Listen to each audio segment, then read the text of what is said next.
If you're broke, you need to determine what your why is to fuel your journey to break that cycle of being broke and finally find freedom. If you're living paycheck to paycheck, it doesn't need to be that way. Many of us, myself included, has had life come up against us, or we've made some poor decisions along the way. Whatever that is, it doesn't have to stay that way. Hi friends, this is Laura from Lime and Joy, and today we're going to go ahead and talk about being broke. And if you're being pressed in on all sides and you're not being able to do what you want to do and even what you need to do, then this will be powerful for your life. Look, for most of us, we've all had moments like this in our lives where we found ourselves completely broke. But look, there's absolutely a way out. There's absolutely a way out. Hear me. I'm sure inflation and life and gas prices and housing prices and all of that is making it hard, but it's not impossible. There is hope. Look, with a good plan, a good reason why, you can get yourself on the right trajectory today. So hang tight, I'll tell you how to do it. Okay, so first up, you need to determine your why. This is really important. It's going to be the fuel and the motivation to get you through the hard times.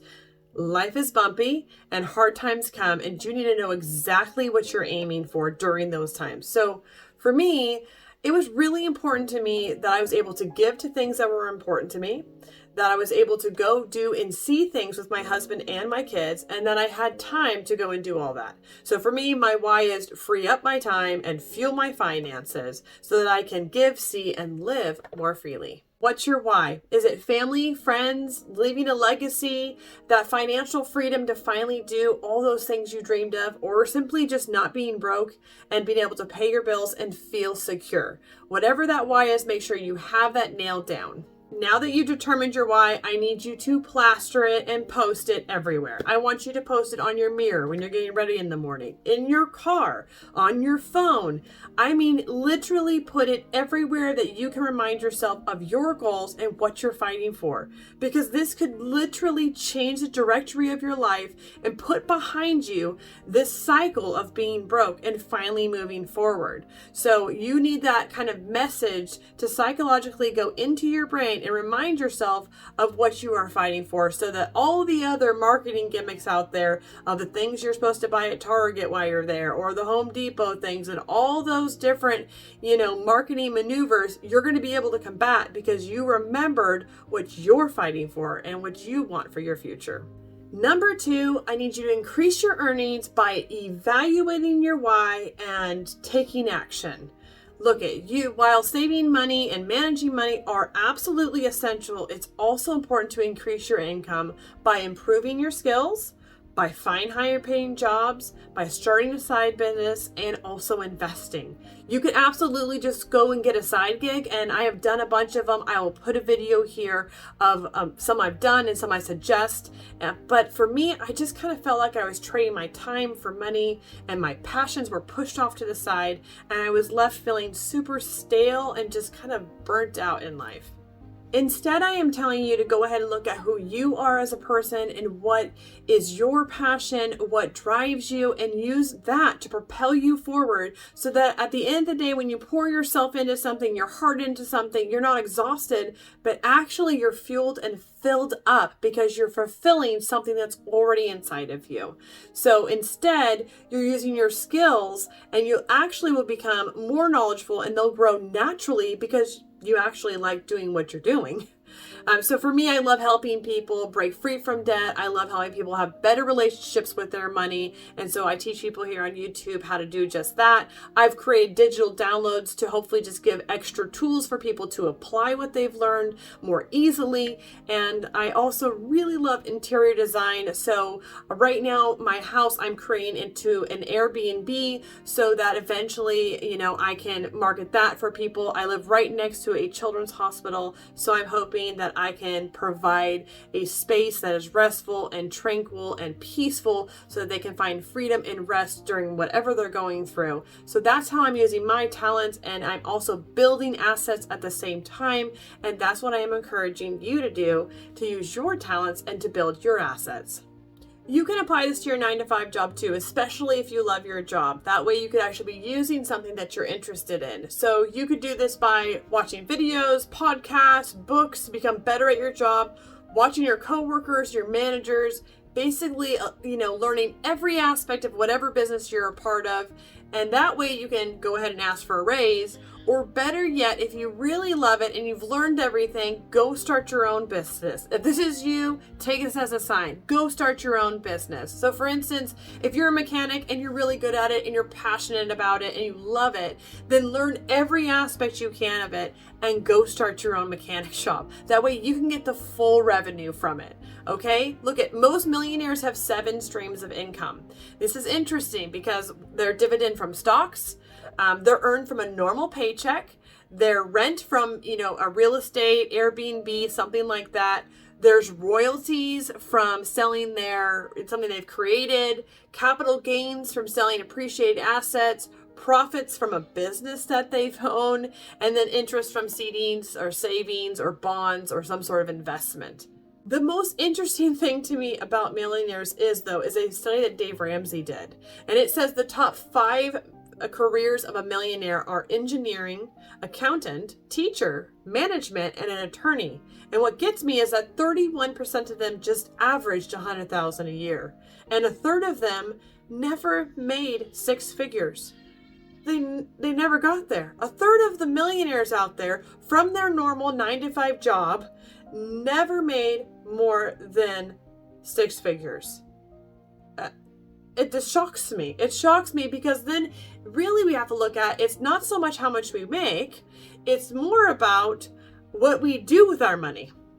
So, number 3 is make your money work for you. Once you've saved, now I want you to go ahead and make your money grow wisely. So the first thing you're not going to do is you're not going to leave it in a bank account. Okay, please do not leave your money in a bank account where it's depreciating. I need you to go ahead and put it at least into a high yield savings account, if nothing else. There's many out there. Ally Bank is a good one. I use Wealthfront. It's FDIC insured. I can transfer money in and out really easily. It has great different kind of categories within the app that I like. I can even invest in stocks if I want to through it, and I get a 5% yield return on it. Can't beat that. There's also things like index funds, Roth IRA, a 401k. It goes on and on. Make sure your money is being invested. This is what's really important. I think this is the difference between millionaires and people that just are living paycheck to paycheck. Is 1, they make their money work for them, and 2, they avoid debt. So that's number 4. Avoid debt and create margins so that you can invest. All right, to be able to invest, you have to create margin. And if you're in debt, you don't have very good margin because all your extra money is going towards debt. So it's going to be really important to set up a plan that is quick and efficient to pay off that debt as fast as possible so that you can start taking that margin that you create by paying off debt and putting it into investment. If you have no idea where to start with this, you can go ahead and watch this video I'll put up here that is a very detailed step-by-step how to plug in your debt, how to set it up so that you can get it paid off as fast and efficient as possible. But it's extremely important to have your margin. It's also important not to outspend what your means, what you should be living within. Sometimes we get a raise and so we spend more, and then we get a raise and then we spend more. We need to keep it down. We need to live below our means to create more margin, especially if we are in debt. That way we can get debt paid off even quicker. This is why it's so important to remember your why and have it posted everywhere. That way when you're going to your favorite store, whatever that is that always gets you, or drive by that favorite coffee shop that always pulls you in, you can have that why posted to remind you, that coffee doesn't taste as good as being secure, wealthy, financial freedom, or being on that cruise. Nope, I ain't doing it. Make sure your why is posted so you can stick to whatever debt payoff you need to do to create that margin. And number 5, you need to stick to your budget. Okay, so you need to create and adhere to a budget that has all of your expenses, savings, debt, investments, and you need to keep a budget to keep you on track. And I really want to encourage you to find motivation in somebody. So for instance, on my health journey, I watch somebody every morning while I'm doing dishes or brushing my teeth or, doing a chore around the house, or at work if I can do both things at the same time. I will listen to it and allow it to keep me motivated. I just suggest for you to do the same thing in budgeting. So when I first started, I had a few great YouTubers that I would follow who every single day I'd watch one just to keep me motivated, so that when I was driving past that Starbucks or going to Target or wanting that product that I saw marketed on Facebook, that I could stay strong and be like, no, that's not my why. I'm doing this and I'm going to fight for my budget. It would motivate me to do my budget, stay on budget, and save more money. And so that's why I want to encourage you to find the person that makes sense to you, that they're easy to follow, and get them on your, bell icon where they alert every time they have a video. So it just kind of keeps you going and keeps you motivated, because sometimes the journey can be long. And I want you to also give yourself grace. You're going to make mistakes. And instead of being discouraged by them, I want you to learn from them. So for instance, last month, I did terrible on my spend. I spent a bunch of money, some in my control, some not in my control. But either way, I decided, instead of deciding how disappointed I was that I didn't do as well as I wanted to, I used that disappointment to fuel me forward. This month, I'm doing a no spend month, and I'm doing an eat out of my pantry challenge so that I can get all that extra money and throw it towards my debt so that I can find freedom sooner. And this is what you got to do when you run into a mistake. Instead of allowing it to upset you and to bog you down, choose to allow your mistakes to propel you forward and to get freedom a little more quickly.